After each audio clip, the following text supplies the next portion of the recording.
पितृपक्षात काय करावे आणि काय करू नये?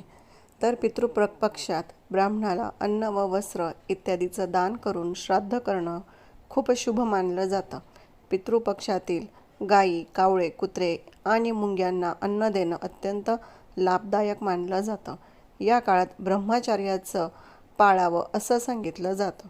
ज्या लोकांच्या कुंडलीत पितृदोष आहे त्यांनी या काळात गया, उज्जैन आणि इतर धार्मिक स्थळावर पिंडदान करावं असं म्हणतात.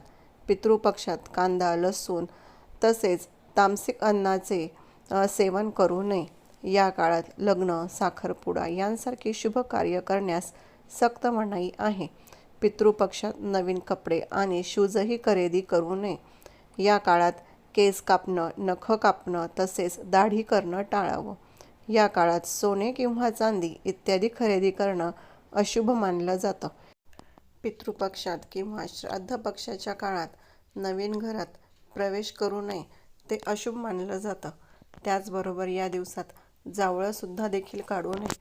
आणि आपल्याला एक उपाय करायचा आहे. असं म्हणतात की 15 दिवस आपले पितर हे पृथ्वी तलावर आलेले असतात, तर त्यांच्यासाठी आपल्याला आपल्या किचन ओट्यावर म्हणजे रात्री किचन पूर्ण साफ झाल्यानंतर एक दिवा, मोहरीच्या तेलाचा दिवा आपल्याला दक्षिण दिशेकडं तोंड करून लावायचा आहे. आणि एक पाण्याने भरलेलं मडकं आपल्याला गॅस ओट्यावर ठेवायचं आहे.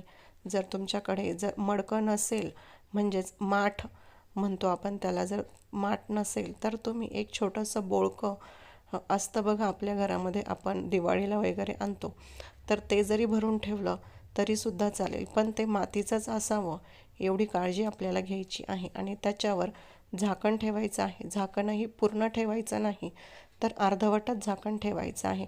हे 2 उपाय म्हणजे दिवा लावणं आणि एक पाण्याने भरून मडकं आपल्याला गॅस ओट्यावर ठेवायचं आहे. हे 2 उपाय नक्की आपल्याला या पितृपक्षात करायचं आहे.